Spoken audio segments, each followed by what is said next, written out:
Greetings, ladies and gentlemen. Today is August 19th. This is going to sound weird, but I'm in Oakland and we got to talk some baseball. Let's do it.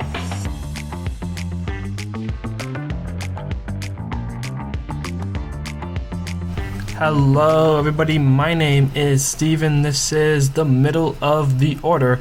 How are we doing today? Like I said on Friday, today is going to be much more different than the usual episodes, as I'm in Oakland without my usual equipment, without my usual Wi-Fi.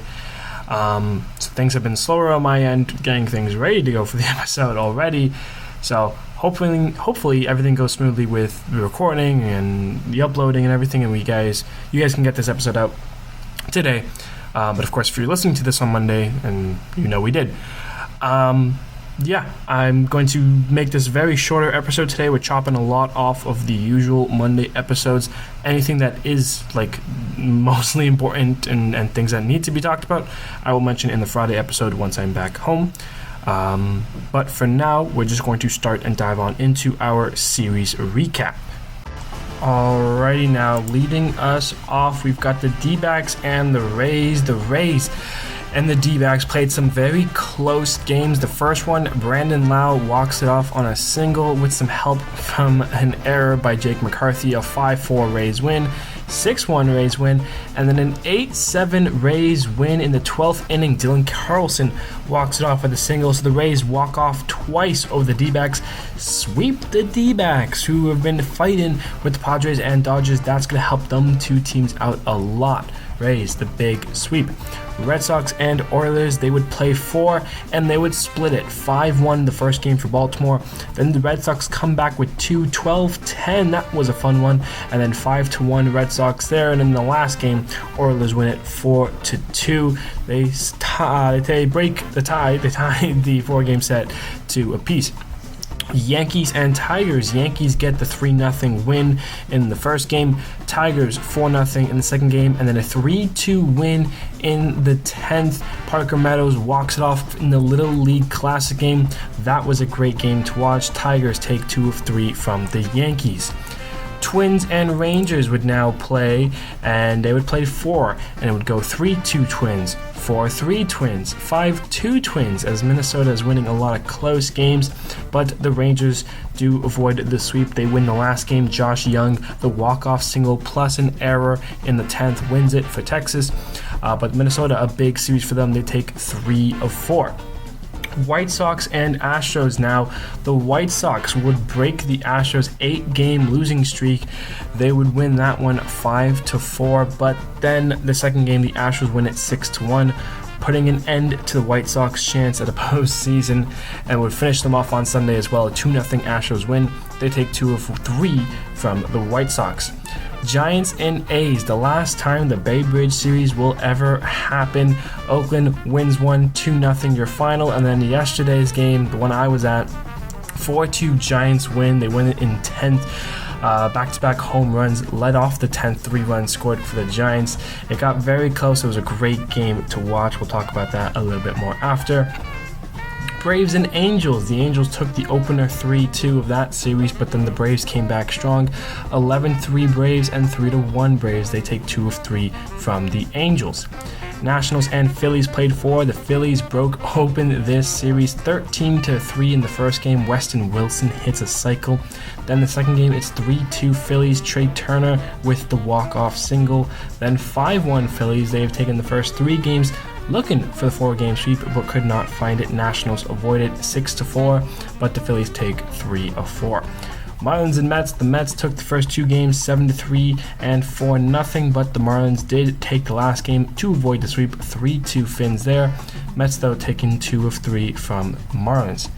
Mariners and Pirates. The Pirates finally break their 10-game losing streak. They win it 5-3 against Seattle. Then they make it a 2-game winning streak before losing on Sunday. They won it 7-2 on Saturday. But Seattle wins it 10-3 on Sunday to avoid the sweep. Pirates take 2 of 3 from the Mariners. Guardians and Brewers, the top 2 teams of the Central Divisions, and in this series, one was clearly better. The Brewers were all over the Guardians, 5-3 on the first game, 2-1 on Saturday, 2-0 on Sunday. The Brewers sweep the Guardians. That's gotta hurt Cleveland, as Minnesota win 3 of 4 from Texas. Royals and Reds, guess what, Cleveland? It gets worse. The Royals swept the Reds 7-1, 13-1, and 8-1. The Royals outscored the Reds 28-3 in this series. It was all Kansas City. So both the Twins and Royals made up 3 games against the Guardians. God, that Central Division.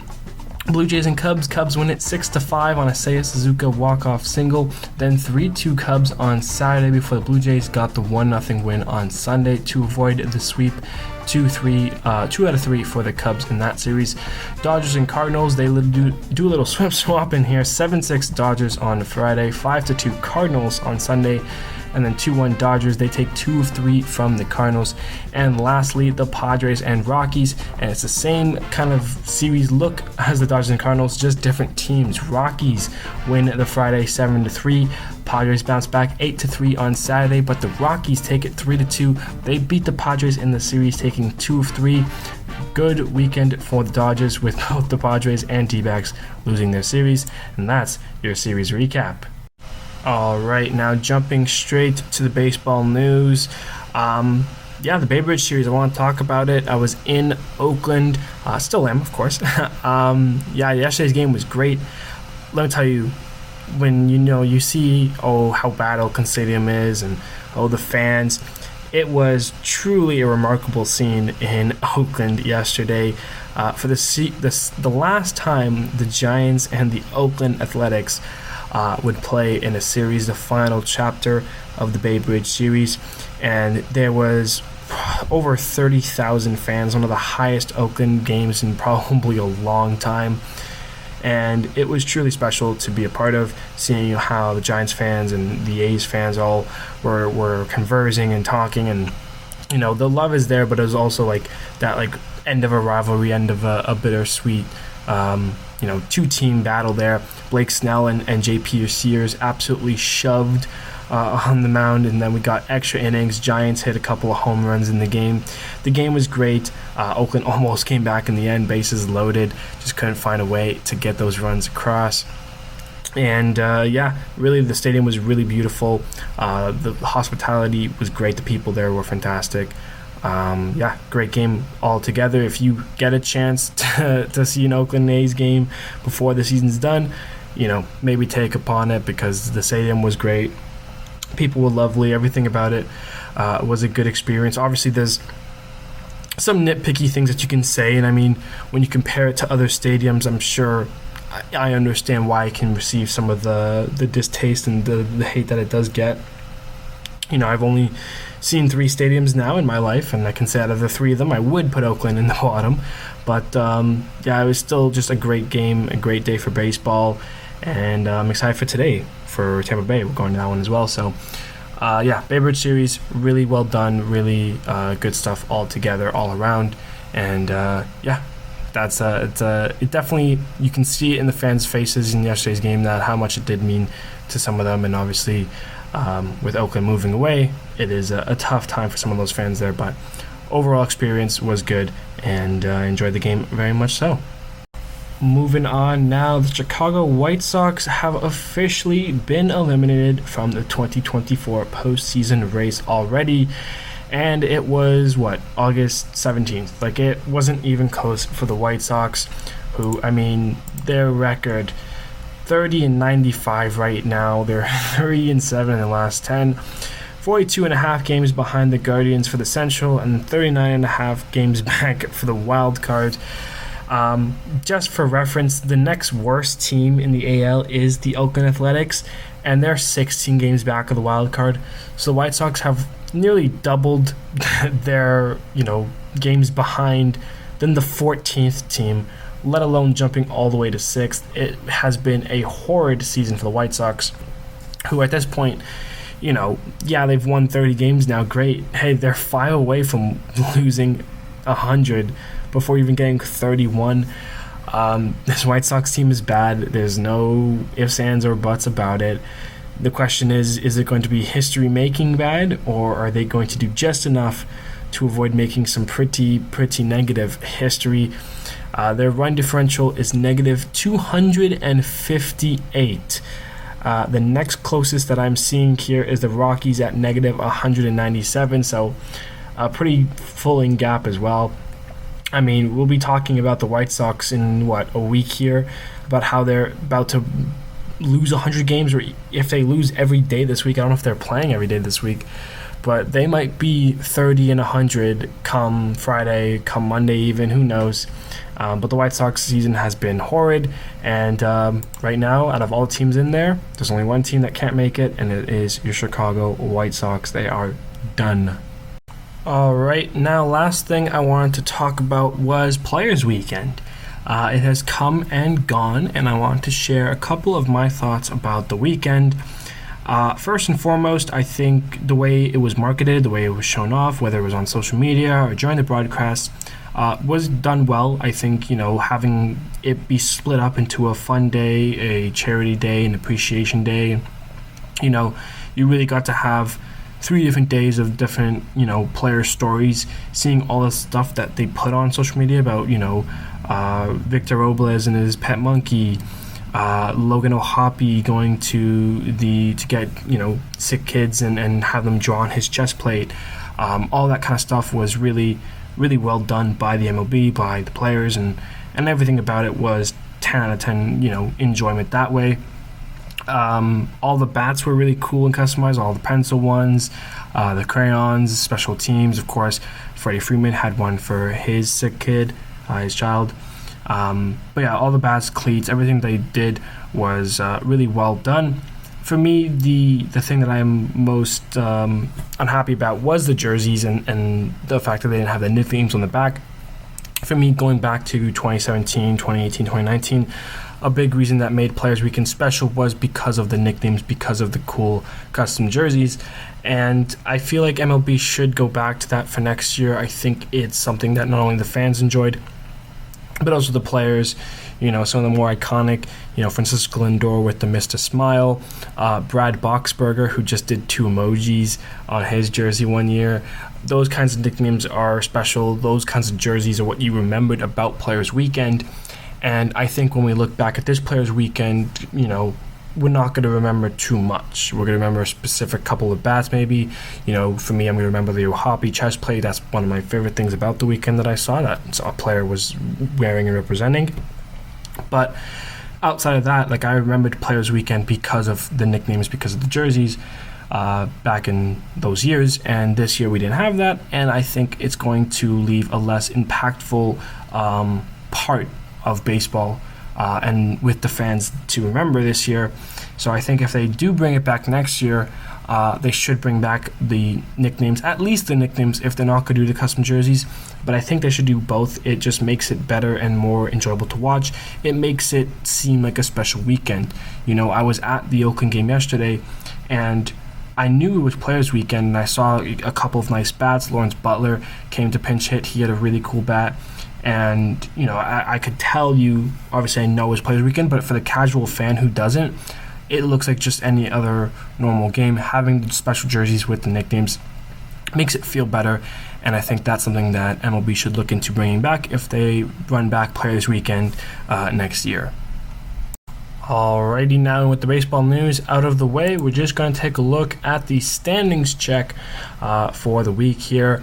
The AL East, Baltimore and the Yankees, Oilers are still tied. It seems like every time we get to Monday, we look at these two teams and they're still tied.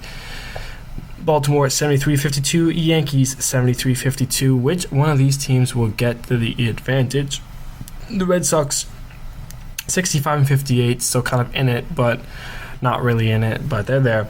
AL Central, the Guardians, after losing and getting swept by the Brewers, they're at 72-52, 20 games above 500, but their division lead did shrink. The Twins 70-54, 2 games back, And the Royals, who have won 4 straight now, are 69-55, 3 games back. So that division is going to slowly start heating up. If every time the Guardians break away, they have a big kind of losing streak that brings them back into the mix.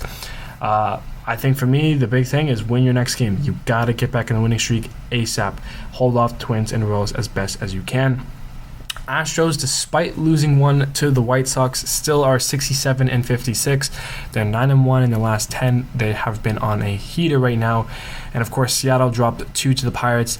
They're 64-61 and now 4 games back of the division. So as long as the Astros keep playing hot baseball, Seattle will continue to play mediocre baseball and fall away from the AL West division. In your NL East, the Phillies have the lead still, 73-51. They're 7 games up on the Braves and are one of the more confident teams to kind of be a lock for the postseason. NL Central, the Brewers are the same way. They did lose Yelich, but they're on a 5-game winning streak. They're 72-52, and because of how mediocre the rest of the NL Central is, right now the Cardinals are in second, and they are 11 games back, under 500 at 61-63. They're the worst team in the second place out of all divisions, 11 games back. It will only be a matter of time before the Brewers clinch their division, unless they really start throwing it away, but I don't see that happening anytime soon. And then your NL West, the Dodgers. The Padres and Diamondbacks were hot on their tail. They're 73-52, but the Diamondbacks got swept this week. Padres lost 2 of 3 to the Rockies this week. The Dodgers now have a 3-game lead over the Padres and a 4-game lead over the Diamondbacks. Padres 70-55, Diamondbacks 69-56. After getting swept by the Rays, I think the Diamondbacks are in the same position as the Guardians. Get a quick win in there quick and kind of fix up, get back to winning again, because that is a key thing for the Diamondbacks to stay in this race. Looking at the wild card now, it is still, Baltimore/Yankees for the first seed, Twins the second seed, and the Royals the third seed still. Boston 3.5 back, Seattle 5.5 back, so Boston's chances for the wild card need to continue to grow. They need to keep winning. Did take 2 of 4 against Baltimore, which to be honest is pretty good for the Red Sox. So just look to win your next series and every series after that. For the NL wild card, it is still Padres D-backs who hold the first 2 seeds. Braves still have the third seed. Mets 2 games out. Giants 4 games out. Cardinals 5 games out. So it really is starting to look like a, kind of clean up. We're going to kind of throw away the NL Central teams of the Cardinals, Cubs, Reds, and Pirates that sit in between the good teams and the bad teams. But that's just my opinion. But yeah, Braves still hold the third wildcard seed, Mets chasing them. That is your standings check and your, standings update, I guess. And the last thing we need to do here today is go over our upcoming series for the weekend here. Not the weekend, the week coming up here.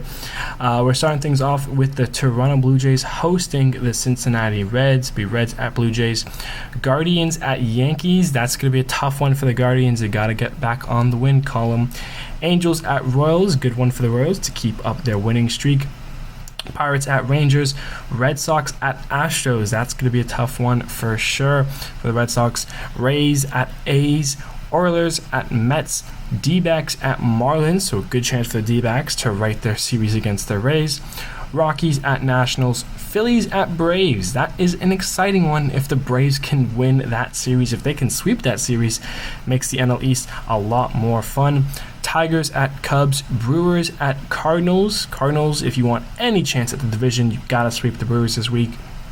White Sox at Giants, so a good chance for the Giants to keep going. Twins at Padres and Mariners at Dodgers. Those 2 series at the end could be a lot more fun than we think. And with that being said, that's going to do it for our episode here today. A lot shorter than usual. We skipped out on a bunch of stuff. The game of the week, the game of the weekend, which would have been Rays and Diamondbacks on the Sunday game, the one that went in the 12th with Carlson winning. That would be my choice if I did do it. Hot and colds we didn't do. Injury updates didn't do. Outstanding performances. all that stuff. If anything is truly important, like some of the injury updates, we will go over that on our Friday episode. But of course, want to make this quick, simple, get through the main things that we need to talk about. And I'm going to enjoy the rest of my vacation, and I will see you guys properly on Friday. So that's the plan going forward. But yeah, we are less than 30 games, less than 40 games away from the season being over, but still a lot of great baseball to have and to be watched. Ladies and gentlemen, thank you everybody so much, and I will see you on Friday.